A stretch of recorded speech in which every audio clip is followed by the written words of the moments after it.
The book of 1 Corinthians.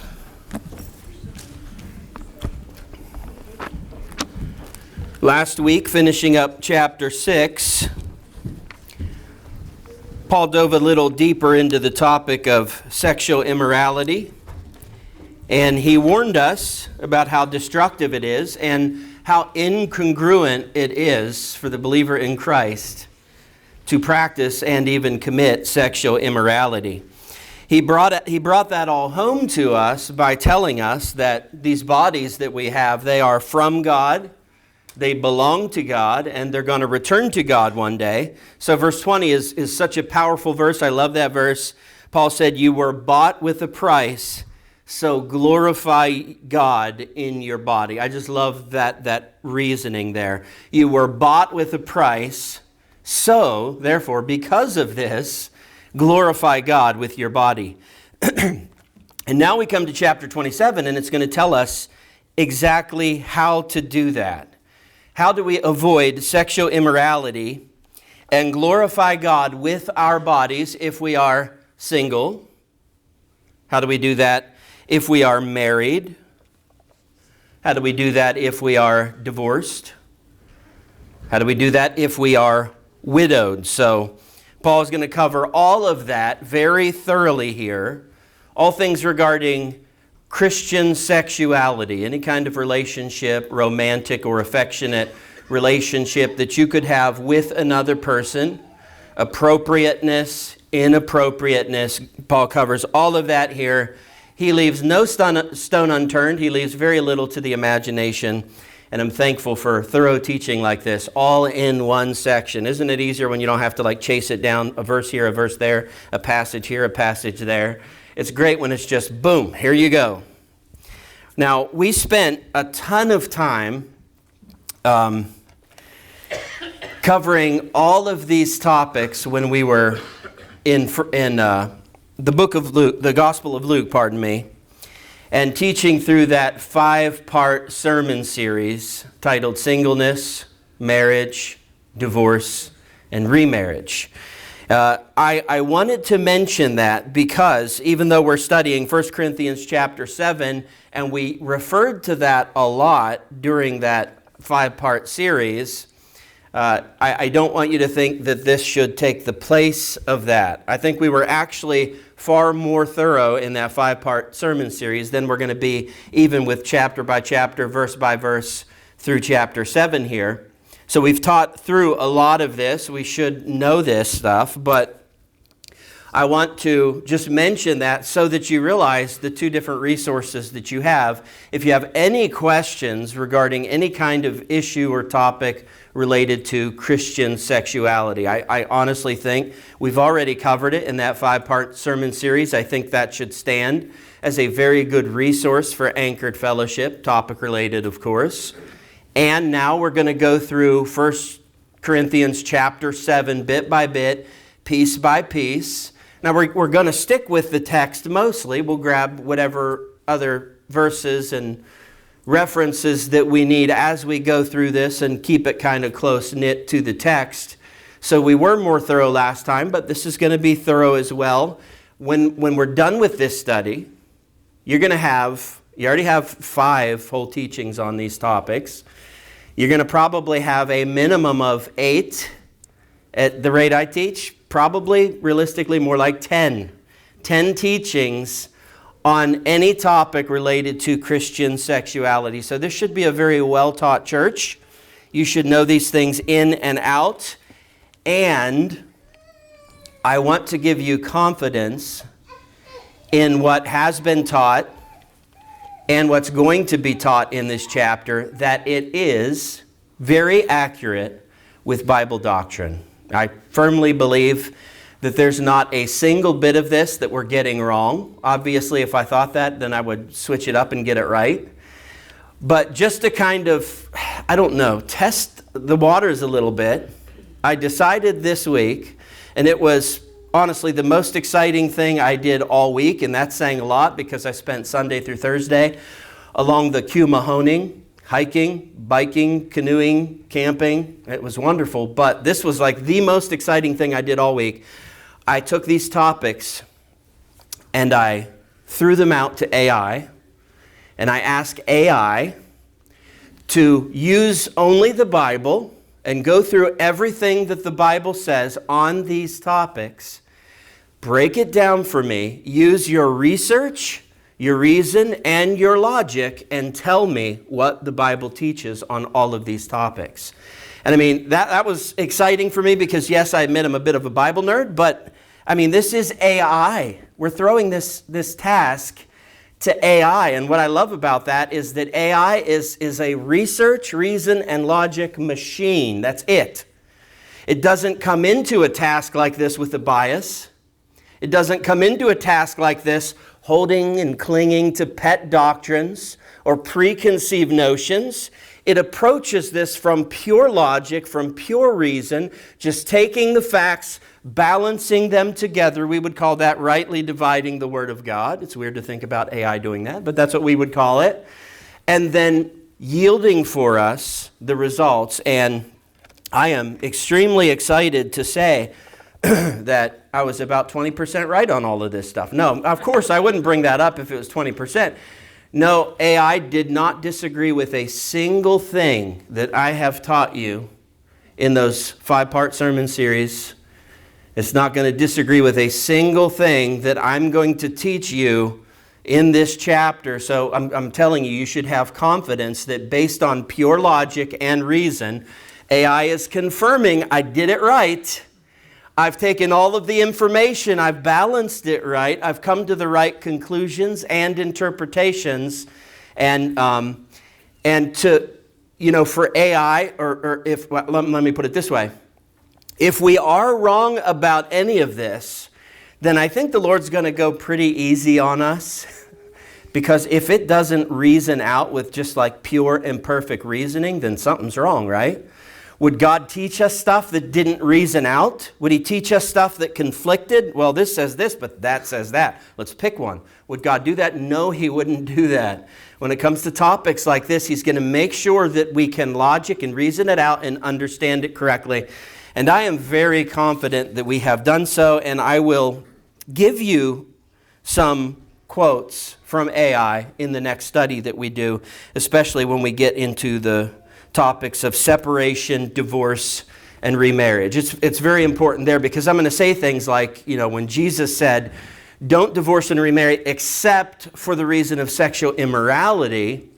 And if you divorce for any other reason but sexual unfaithfulness within that marriage, then you commit adultery. And I'm going to tell you things like this. Commit, that Greek word is a one-time act and not a state of living. I'm going to tell you things like that, but I'm also next week, I'm going to show you that AI did the same thing. AI looked at the Greek, and AI said, look, if a person is going to divorce and remarry for some other reason but for sexual unfaithfulness within that marriage, that they are not living in a state of adultery. They are committing an act of adultery the moment they divorce and remarry. And the implications of that are huge, right? Because people do that. They find themselves in a bad spot. The marriage is bad. They divorce, not because their partner was unfaithful, but because they're more ugly now, or whatever the reason is. Irreconcilable differences, the stupid stuff that people come up with, right? All right, well, if you divorce and you remarry, now you're in another relationship and you're wanting to get right with the Lord again. You're wanting to make sure that all is well. So what do? Do you divorce that new person and go back to the old one? Do you have to do that to be saved? So there's all kinds of implications to that. It's why everything I teach you has to be spot on. It has to be accurate. And not that we're trusting AI, right? I've spent many years and much research balancing all of this, reasoning and logicking it out, not a word. So I've come to these conclusions, but I just want to give you some extra reassurance. AI agrees. I'm logicking it, I'm reasoning it correctly. So I hope that gives you some confidence, not just in our teachings for this chapter, but in that 5-part sermon series that we did. 1 Corinthians chapter 7, then, Paul has come to this topic both by course and by request. By course, what I mean by that is that he was talking about sexual immorality, and he just naturally flows into his next passage of thought, which would be, okay, let's explain how to properly avoid sexual immorality and all the various relationships that a Christian can find themselves in. That's by course. That's by flow of thought. But as we're going to see, this was not just Paul's natural thought process. This also is being given to us in this chapter by request. Look at what verse 1 says. Now concerning the matters about which you wrote. So that means that chapter 7 is actually an answer session. The church at Corinth asked Paul these questions, probably via a previous letter that they sent to Paul. They asked him these questions, and now Paul is answering those questions. Now, we don't have a copy of their questions, but they are extremely easy to surmise when Paul's giving us the answer. Like if I gave you the answer, it was founded in 1776. What's the question, right? So you can get the answers. You can easily surmise the questions. It's easy to see, based on what Paul's teaching here, that the church at Corinth, man, they were really confused about appropriate sexuality among Christians. And look, we're not a bit surprised that they would be confused by that. They lived in a very sexually loose and sexually perverse culture, not unlike ours. And it has nothing to do with whether Paul did or didn't teach them these things already. It's just about the fact that they lived in a very sexually loose culture. And that influence has a way of just constantly bringing you back to these questions. Okay, well, we thought this is what Christians believe. But the world is saying this, and man, there seems to be some merit to that. So what is it exactly that we as Christians believe about sexuality and these issues? And that's what Paul's going to settle for them once again. Okay, the culture is just gross, perverted. So you can't let the culture set the tone on these things. Here's what we Christians believe, regardless of what the culture does. Reading on in verse 1. It is good for a man not to have sexual relations with a woman. So the ESV has this statement in quotes. Some translations do not, and some translations have this in quotes, but they flip it a little bit to make it a question. So is it good for a man not to have sexual relations with a woman? Like, is that healthy? I'm going to handle this as a statement from Paul. I don't generally go against the ESV, but this is purely a interpretation choice by the ESV translators. They have no reason to put quotation marks here other than they feel that Paul was making the quote. I believe Paul is making a statement. I believe he's answering their first question. I think he's saying, yes, it is a good thing for a man to live, or a woman, a single and celibate lifestyle. It's okay to be single and not sexually active. He's not saying that this is the only good stance toward Christian sexuality. He's just saying it's a good option. This is a good way to go. Now he's going to talk about this more beginning in verse 7. So for now, let's just ponder that they had even asked this question. They asked the question, Paul, some of our Christian folk, they're deciding to stay single and not be sexually active. Is that normal? Is that okay, Paul? Is the Lord pleased with that? So it's just odd that they would ask the question. But is it really? Did they not know the answer? No, I think they really didn't know the answer here. I think they were confused on this issue because of the push from the sex-obsessed culture around them. And if the culture around you is just constantly pushing sex, anyone relate to that? Well, as a Christian, there's only one way you can respond to that. Okay, if I'm going to be a sexually active person, that means I need to get married. So this is seeming like marriage is the only acceptable route for a Christian to take then. based on the push and the pressure from the culture. So if you're not interested in either, if you're not interested in marriage and you're not interested in being sexually active, then, well, what do you do in a situation like that? Or what if you were interested in marriage and sexual activity, but you had determined for religious or spiritual purposes that you were going to abstain from that in order to focus more in on your service toward the Lord. So the church in that culture needed to hear this.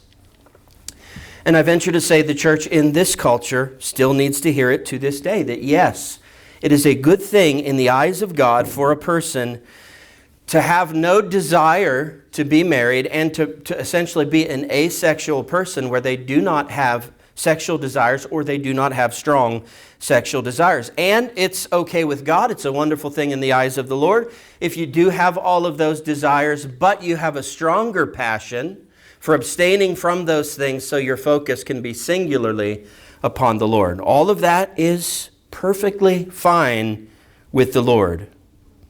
And Paul will give us a couple more plugs in this chapter, again, starting at verse 7. Paul's going to keep coming back to this. It's a really big thing for him. He wishes everyone would, if they were single, stay single. That was really big for Paul. He really championed that life position in regard to sex and relationships. And we'll begin learning in the next verse, in the seventh verse, more about that. But for now, let's let him tell us that stuff when he gets to it. For now, just simply put, don't let anyone pressure you into getting married and therefore having a marital sex life. Whether you choose to be single and sexually inactive or married and sexually active, that is completely up to you. It is between you and the Lord. If you let Him lead you, He will not lead you wrong. If you let people influence you, it is very possible they will influence you wrong. You have to let the Lord lead you on that. We're going to talk about that in good detail. But I will say those are the only acceptable choices as a Christian. It's got to be single, sexually inactive, or married and sexually active. There cannot be single and sexually active among a Christian. And Paul's also going to teach us that in ideal settings, generally speaking, typically, there should be no married people who are sexually inactive. Now, there are going to be exceptions to that, of course, like health issues that a person might have that might make them incapable of regular sex with a spouse. Things like old age, that stuff does matter, and that can change this and kick it out of the typical scenario. But inside the typical scenario, it's married and active. Of course, single, inactive, or married and active. And I guess I might add here that not only is it good spiritually to be single and sexually inactive, but it's okay for your health too. I want to point that out because I don't know if you've ever heard this from the unbelieving world. I've heard it on multiple occasions. Of course, I do a lot of research, but I've heard it on multiple occasions that it is not good for the human body to deprive the human body of the sexual impulses. That you need that gratification, you need that release. If you're not getting it, it's actually bad for your physical health. It's going to cause this, that, and the other. Those are lies. Those are absolute lies. There's nothing about a celibate lifestyle, a single celibate lifestyle, that has a negative impact on your physical body. I can guarantee that. If it were otherwise, believe me, the Lord would not have made it so. He would not have made it so that sex needed to be confined to the marital bonds. But He made it so. And that tells me that there are no physical dangers to celibacy. In other words, if you have to be single and celibate, or if you choose to be single and celibate, it's not going to kill you. It's not going to put you in the hospital, and it's not going to take years off your life. Paul would probably argue the other. It's going to put years on your life, brother. It's going to put years on your life, sister. So no, it's not going to kill you. Reading on in verse 2. But because of the temptation to sexual immorality, sexual sin, each man should have his own wife, and each woman her own husband. So notice the singular pronouns there. They are important. Each man, singular, should have his own wife, singular. That is as clear of a statement for monogamy as you're going to find in this chapter. It's just a given with Paul, so he's not going to belabor the point. But that right there is all you need. One man and one woman that are married, right? So you can't play games with this. You can't pervert this to make it whatever you desire. It can't be one man with another man. It can't be one woman with another woman. It can't be one man with multiple women. It can't be one woman with multiple men. And it can't be, of course, multiple men with multiple women. None of that is going to be appropriate for the Christian. It works one way in the kingdom. That's one man, one woman, married, and then keeping their sex life alive within those marital confines. When Paul says that each man should have his own wife, that doesn't mean just go get you one. It does mean that, because that's where you got to start. But it's speaking of having sexually as well. So that means go get yourself a wife, and then, perfect present tense, be having her sexually throughout the course of your marriage. So that is the importance of a consistent sex life within the marriage. Verse 3.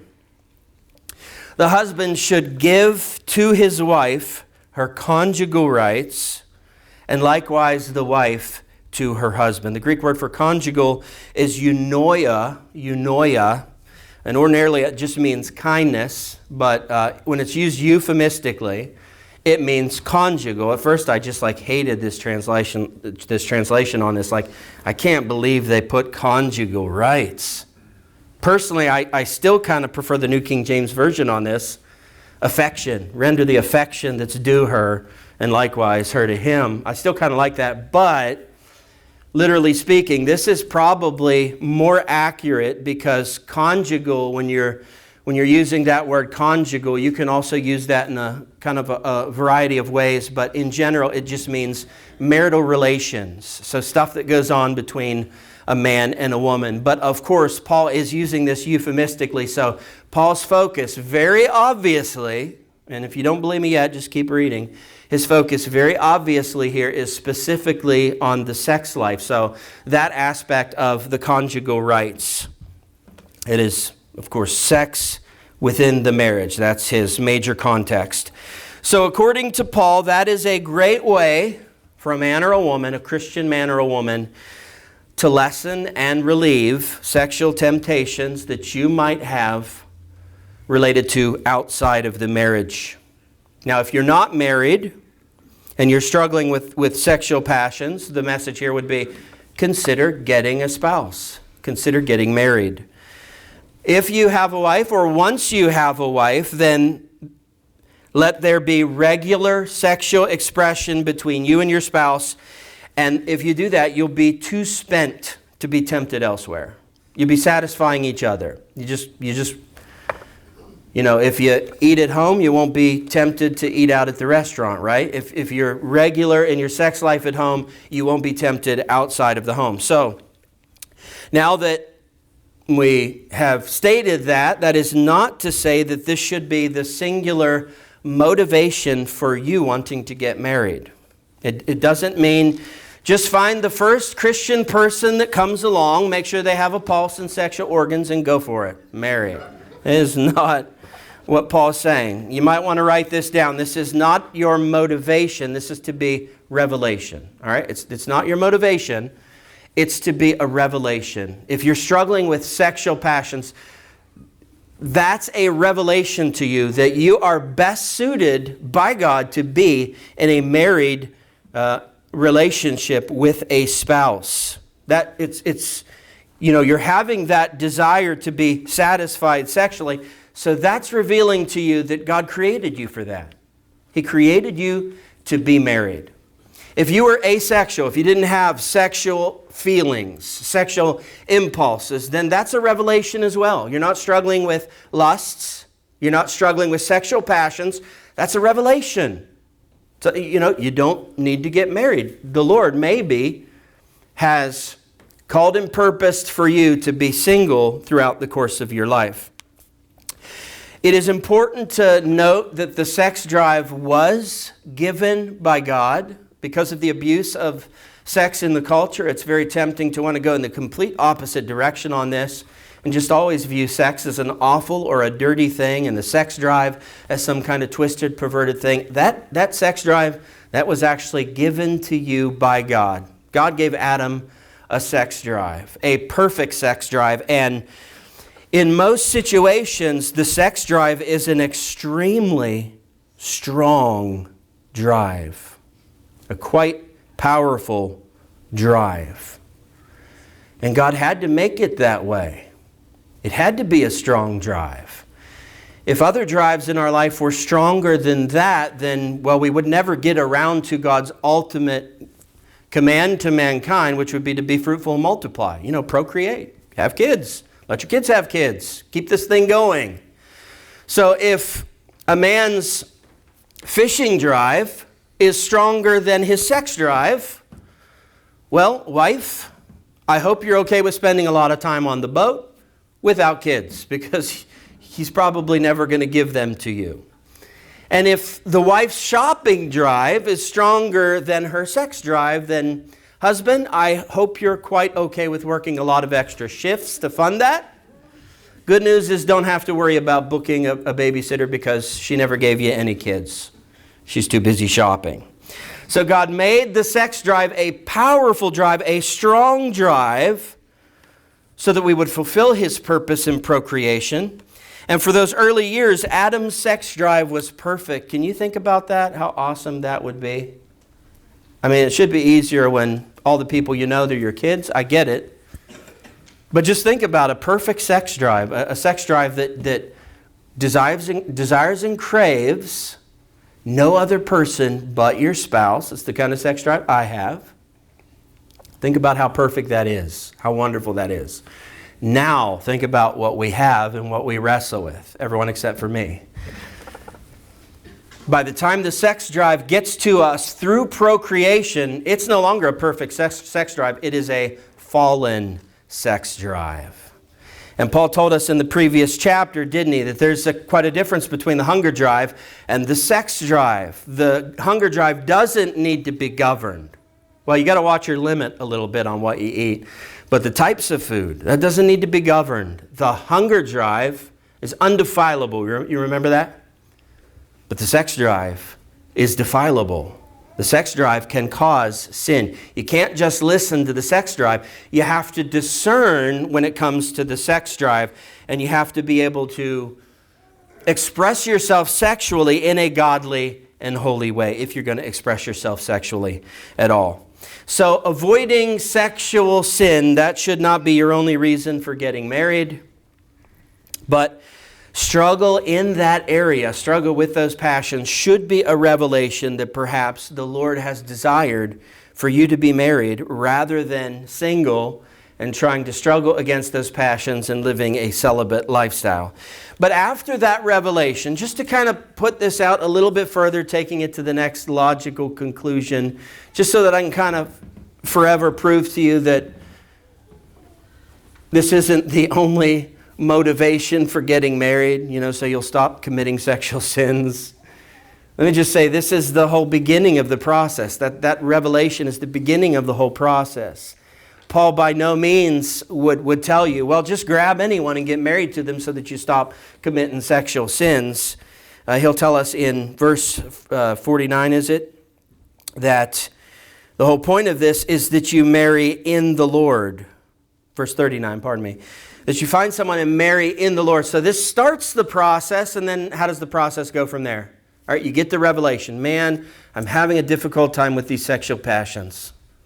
I'm thinking the single celibate lifestyle is not for me. I'm thinking it's time that I start considering a spouse. And what's the first thing you do after that revelation? You pray. You pray. You talk to the Lord. And you do what I would call watch and pray. That's taught in the Scriptures. Watch and pray. And when the Bible tells you to watch and pray, what that means is that you pray about something and then you watch that situation carefully to see how God might be moving in that situation.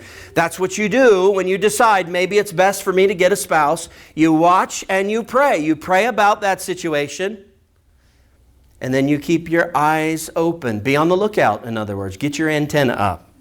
See what the Lord might be doing. See if the Lord might be bringing that correct someone into your life for the purpose of marriage. Verse 4. For the wife does not have authority over her own body, but the husband does.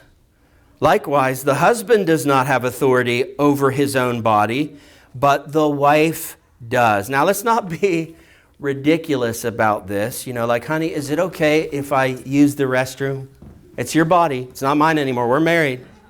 It's yours. Is it okay if I use the restroom? Or, honey, is it okay if I grab a shower real quick? Your body is starting to stink. It's been working all day, all right? And it's not ridiculous stuff like this. It's not to say that your spouse now has exclusive rights over your body and you don't have any rights over your body. This is not teaching us that you've lost ownership of your body to your spouse, that she completely controls you. It's just that she has become a joint owner. She's a joint owner of your body. I cannot prove that to you in one verse because of how Paul worded that, but I can prove it to you over the course of many verses, and let me just throw one quick example out for each one of these. There is no question that the Bible teaches that you have individual ownership over your own body. And here's where we might find that quickly, 1 Thessalonians chapter 4, verses 3 and 4. Interesting, because in that section, Paul's talking about this same stuff, Christian sexuality. And here's what he says. For this is the will of God, your sanctification, that you abstain from sexual immorality, that each of you know how to control his own body in holiness and honor. Okay, so who has ownership of your body in 1 Thessalonians chapter 4? Who has ownership of your body according to Paul? You do. You have ownership of your body. Now, back up to last week, 1 Corinthians chapter 6, verses 19 and 20. Here's what Paul said. Or do you not know that your body is a temple of the Holy Spirit within you, whom you have from God? You are not your own. Verse 20. For you were bought with a price. Okay, who has ownership of your body in 1 Corinthians chapter 6, verses 19 and 20? God does. And now back to the current, back to 1 Corinthians chapter 7, verse 4. Who has ownership of your body in 1 Corinthians chapter 7, verse 4? Hubby does, or wifey does. Your spouse has ownership. So there are three parties sharing joint ownership of your body. And that should make it really easy for you to try to figure out what is appropriate for you and what is inappropriate for you sexually. Just ask yourself those three questions. Okay, number one, what do I want to do with my body sexually?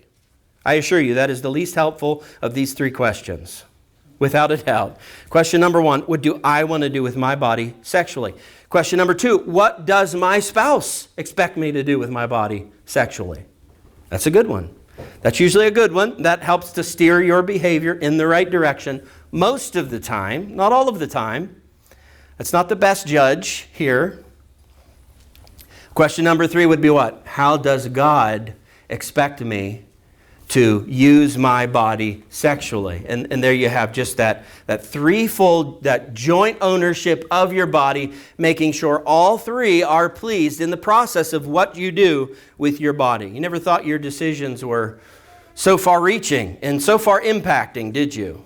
But you're married, you're joined with the Lord. Paul told us that in the last chapter. You're one with the Lord in the Spirit now. You're one with your spouse. Yes, it's a far-reaching and far-impacting situation, so you have to make sure that everything you're doing with your body is appropriate. Verse 5, do not deprive one another. I try to use this verse on my wife all the time when I'm wanting to buy something on Amazon, and she's complaining about finances and what have you. No, I've actually never done that. What kind of deprivation are we talking about here? Of course, Paul's topic, namely marital sex, or, in this case, you could, I'm sure, broaden that out to love and romance and affection and intimacy. Do not deprive one another within the marriage, except perhaps by agreement for a limited time, that you may devote yourself to prayer, but then come back together again sexually, so that Satan may not tempt you because of your lack of self-control. So big picture here is that you should seek to provide sexual gratification for your spouse as regularly as possible, whatever your regular might be. And that's definitely something you have to determine as a couple. And how do you determine that? Well, read again what Paul has just said. Paul said, don't deprive one another. So neither partner in that marriage relationship should need to feel deprived of sex within that relationship. And that means that the spouse who has the stronger sexual appetite is going to need to be the one that determines whatever regular is going to be in the sexual relationship within a marriage. I mean, it has to be that way, right? Because the partner with the weaker sex drive, the weaker sexual appetite, well, they're never going to feel deprived. They're going to feel like, well, this is way too much. We just did it like a month ago. This is crazy.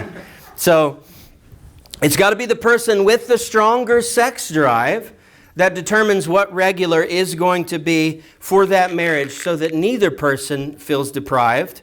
And whatever your regular is, just a word of, I guess, heads up, I would say, is that your regular can change over time.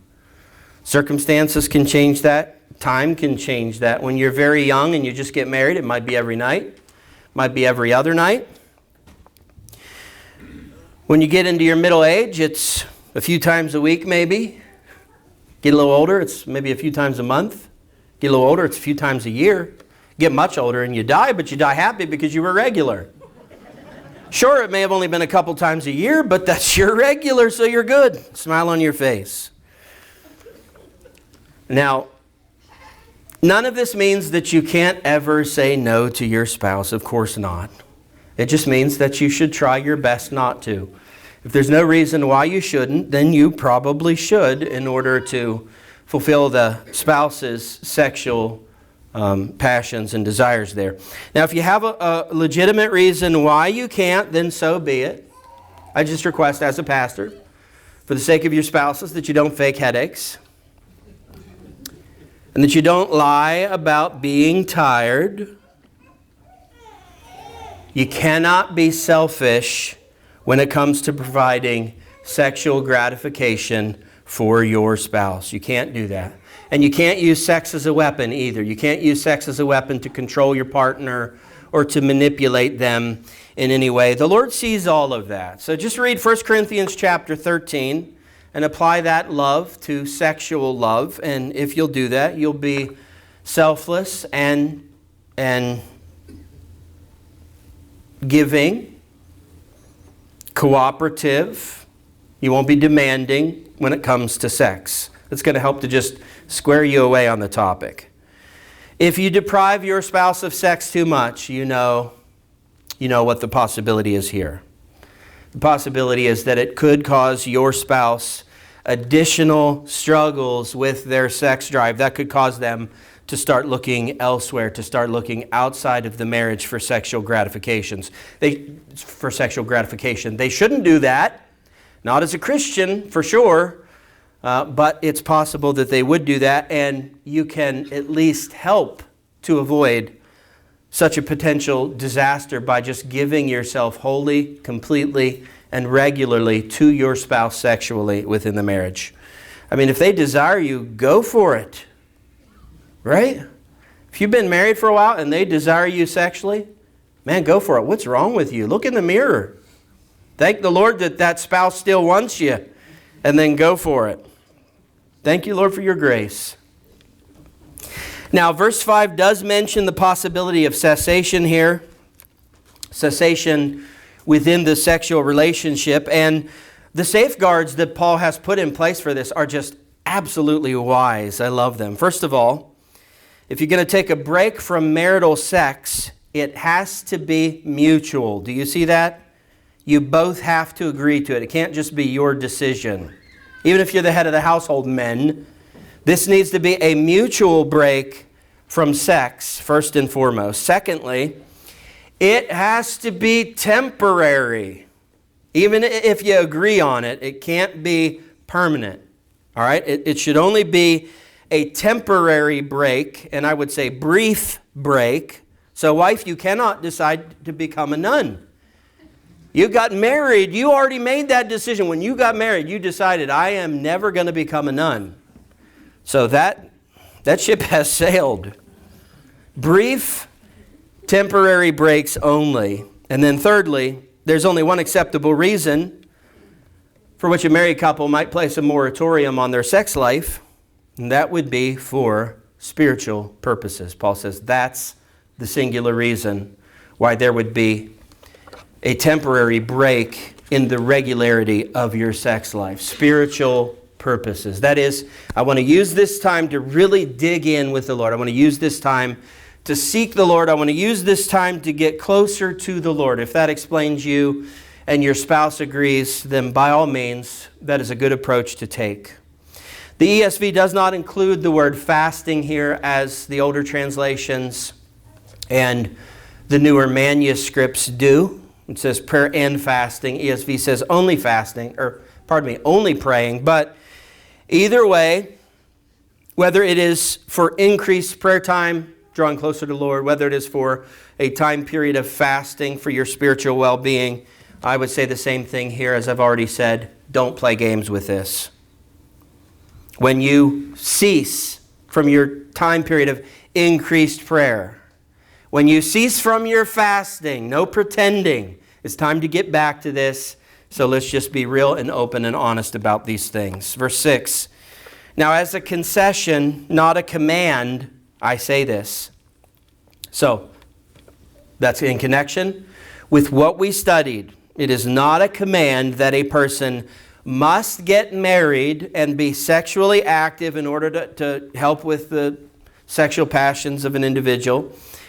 And it is good, I think, that Paul told us that because, as I mentioned, in Genesis, God gave Adam his wife, and then he gave them a command. That command was be fruitful and multiply. And we take that to be an outstanding command from the Lord, that in general, that's God's will for population, that we be fruitful and multiply, that we procreate. That's a command from the Lord. So, according to Paul, it's not a must for everyone. Maybe there doesn't seem to be a conflict in your mind on this. There is initially for me. Read Genesis. What did the Lord tell mankind to do? Be fruitful and multiply. What's Paul saying? Nah, you don't have to do that. You don't have to get married. You don't have to be fruitful and multiply. You don't have to have kids. So, do you agree? Well, listen a little further. Paul's going to get more clear with this. Verse 7, I wish that all were as I myself am. I say that a lot too. I wish other people were more like me. I really get along well with me. Oh wait, that's not what he means, is it? I wonder what he means. I wish that all were as I myself am. He is referring to being single and celibate. Now we do believe that Paul was married at one point, though we don't have a statement on that to confirm that.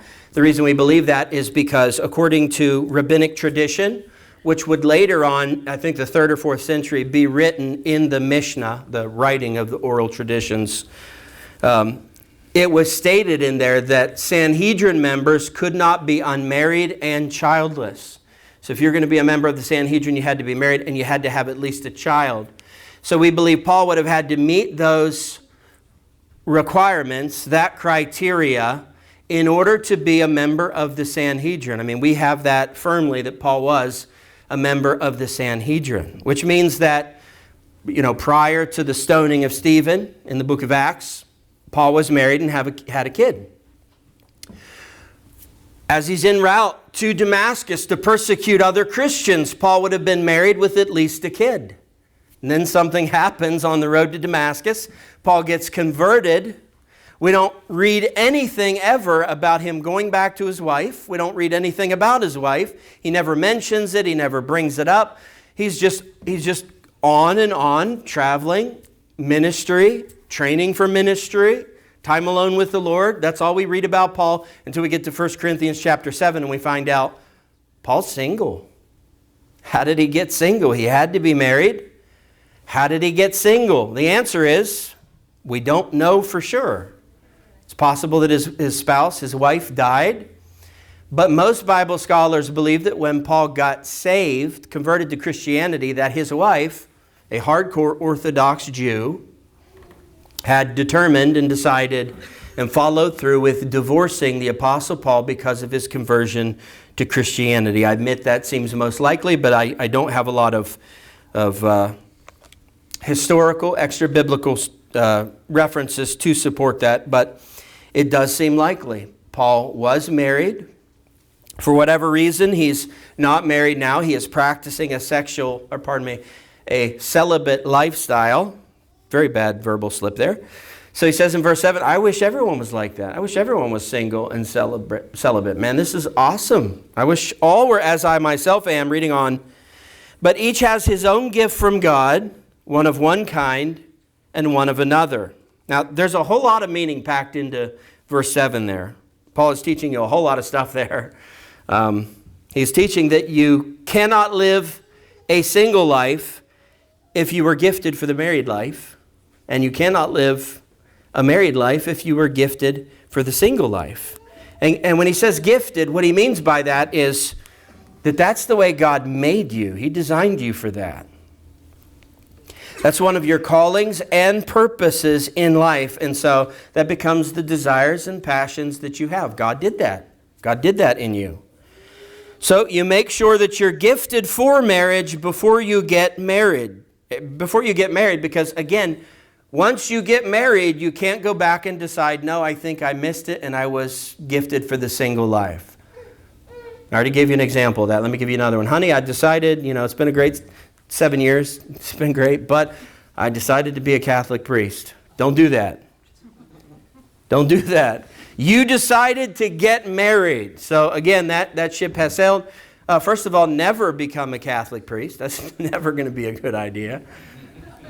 And then second of all, you have to determine what your gifting is. You have to determine that it's for marriage before you get married.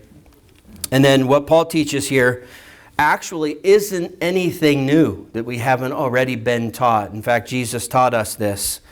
Paul's just agreeing with what Jesus taught about the single and celibate lifestyle versus the married and sexually active lifestyle in Matthew chapter 19, verses 11 and 12. So let me read that to you. Jesus said this, not everyone can receive this saying.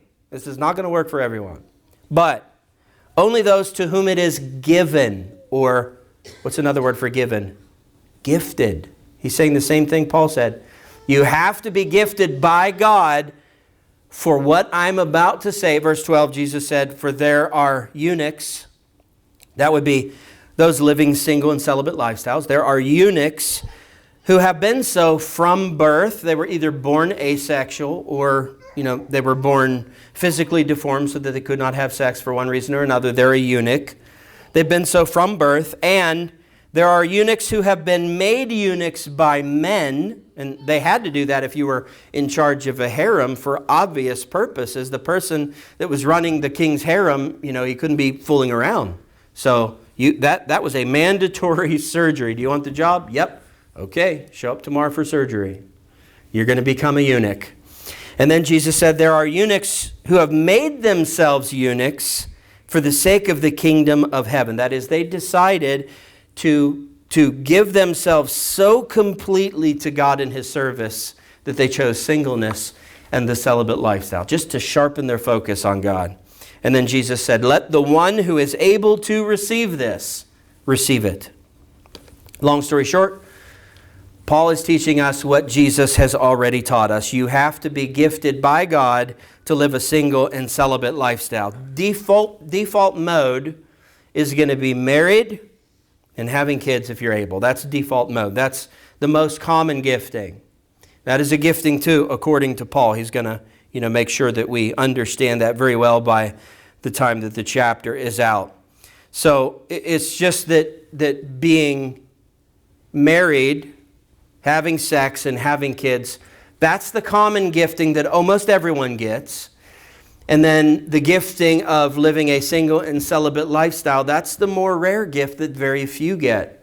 But they're both gifts from the Lord. And please, please, please don't ever ask what gift is best. Never ask that question. It's a pointless question. All that can do is trip you up. Never ask what gift is best. Only ask this question: what gift is best for me? And the answer to that question is whatever gift you have. That's the best gift for you. So don't even try to figure out, like, what's better. Sounds like Paul says single celibate is better. Sure, because that's Paul's gift. If you're gifted for married, that's the gift for you. Nothing else is going to work. If you're gifted for the single celibate life, then trying to live a married and sexual life, that's only going to cause you suffering and struggle. If you're gifted for married life and sexual activity, then refraining from it, living a single and celibate lifestyle, that's going to cause you struggle. Paul's teaching you to live within your gifting. Just realize what it is that God has called you and gifted you to, and then stick with that.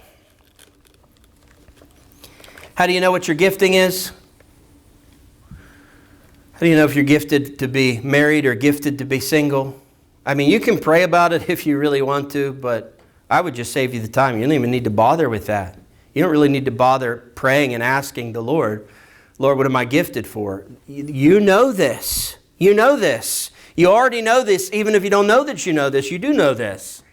Here's how you find out what your gifting is. Just ask yourself the question, do I want to be married?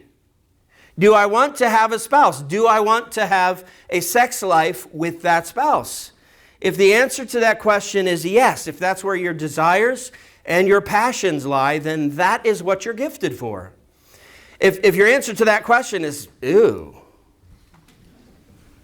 why would I want to get married to a woman? They got cooties. Or a woman, why would I want to get married to a man? They're gross, the noises, the smells.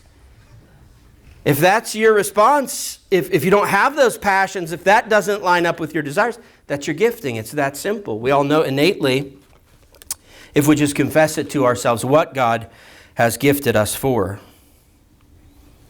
Verse 8. You know what? Let's save that for next week. We're at 52 minutes. That's a good time frame. I'm always really happy with myself if I teach under an hour and a half. So praise the Lord. We did it. Set my standards low, don't I?